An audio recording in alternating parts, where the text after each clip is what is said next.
Pero entonces, este es como un pantallazo de la idea de Freeman. O sea,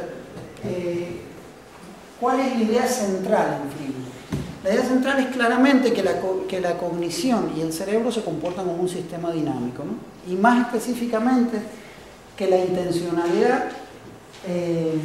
juega un rol fundamental en la constitución del ciclo percepción de acción y que la caoticidad es la forma en la que se instancia la intencionalidad. A través de la intención, sí. A través de la intencionalidad es que Freeman posteriormente va a comenzar a hablar de la conciencia, ¿no? Si ustedes saben, Freeman fue inspirador de personas que han trabajado la conciencia, digamos, y ni hablar de la Escuela de Chile y de Francisco Varela, ¿no es cierto? Aunque él se opone a la hipótesis de sincronía neuronal como explicación de la conciencia, básicamente porque él tiene una idea subcortical y la vamos a ver.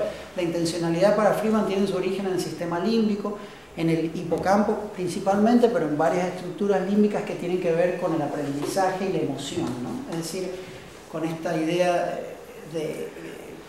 de un organismo que construye el sentido a través del aprendizaje experiencial.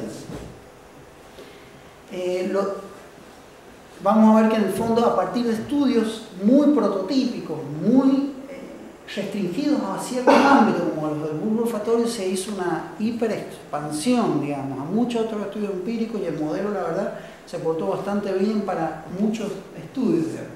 Y luego también se fue refinando. Pero lo para mí central en Freeman es esta idea, digamos, dinámica, entendida como dinámica, como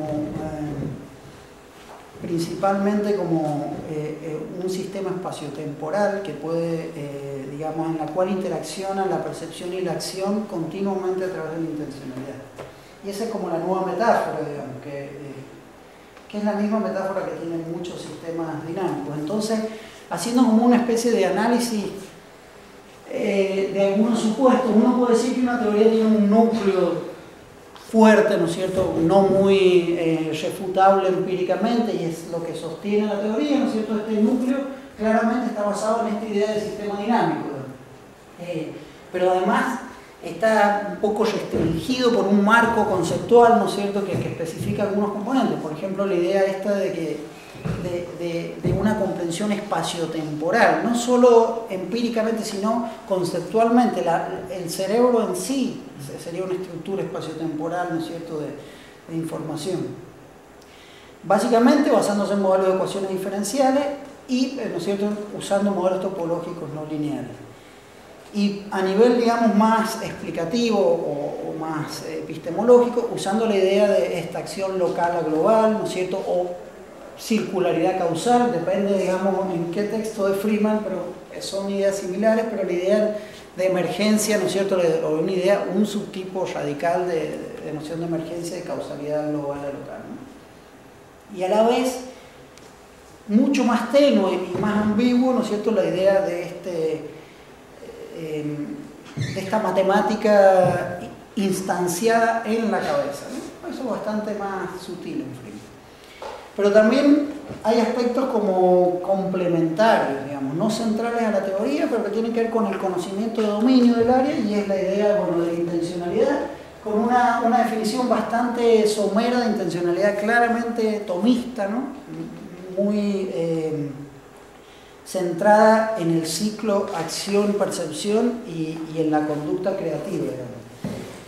Y a nivel cerebral muy basada en las interacciones entre el sistema límbico y la corteza. O sea, Freeman, por más que ha estudiado mucho la corteza, realmente sus aportes sustanciales son subcorticales.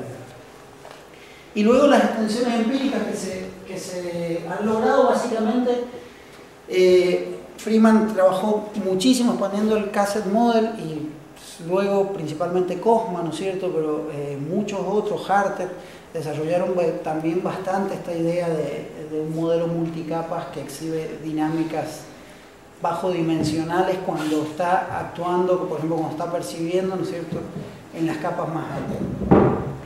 Lo que es importante es que esta teoría está muy, o sea, uno quiere entender bien a Freeman, tiene que entender bien sus estudios iniciales. La idea del bulbo olfatorio y del cassette model son realmente una forma para entender crucialmente el marco teórico de Friedman. ¿Y eso por qué? Porque en la ciencia claramente siempre hay prototipos, ¿no? Que son casos como bona fide de aplicación de la teoría, donde los supuestos de la teoría se contrastan bastante bien empíricamente, ¿no?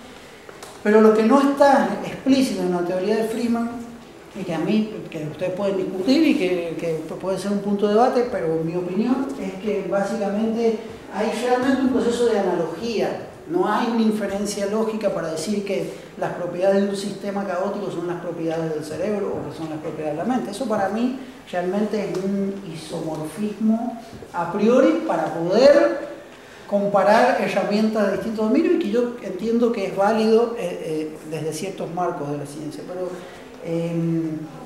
pero no es una demostración empírica y es lo que voy a tratar como de argumentar al final de la charla. Y hay aplicaciones al fenómeno, hay un modelo y hay algo modelado, ¿no es cierto? Y que básicamente la relación entre estos dos se establece a través de los prototipos, de estos casos de aplicación como más o menos básicos, digamos.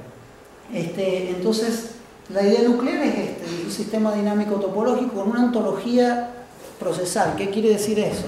Es decir, a diferencia del computacionalismo ortodoxo, se asumen todos los entes que estudian estas teorías, ¿no es cierto?, son entes que son procesos espaciotemporales. No nos interesa la neurona como doctrina de la neurona, ¿no es cierto? No nos interesa la hipótesis de la neurona abuela o de la neurona psíquica, sino que nos interesa cómo gritan en conjunto las neuronas, ¿no? O cómo ocurre el desarrollo de las neuronas. Es tiempo-espacio, son procesos, los entes básicos ontológicos de esta teoría, y no mosaicos totalmente aislados, por así decirlo, ¿no? También hay un supuesto que es restrictivo, que es el lenguaje de la cognición se entiende como sistema dinámico topológico, es decir, la memoria puede ser un atractor, ¿no es cierto? Y un proceso de la memoria instanciado en el cerebro es un atractor, es decir, el lenguaje del sistema dinámico pasa a ser el lenguaje del cerebro o el lenguaje de la mente, digamos. Y por otro lado, a nivel explicativo, los supuestos explicativos son estrategias explicativas de tipo emergentista, principalmente, ¿no es cierto?, de downward causation, o los aspectos más interesantes son de esta causalidad global a local, y estrategias más bien de tipo nomológico, ¿no es cierto?, derivativos, es decir, usar un modelo matemático, probarlo, compararlo contra los datos experimentales y hacer hipótesis.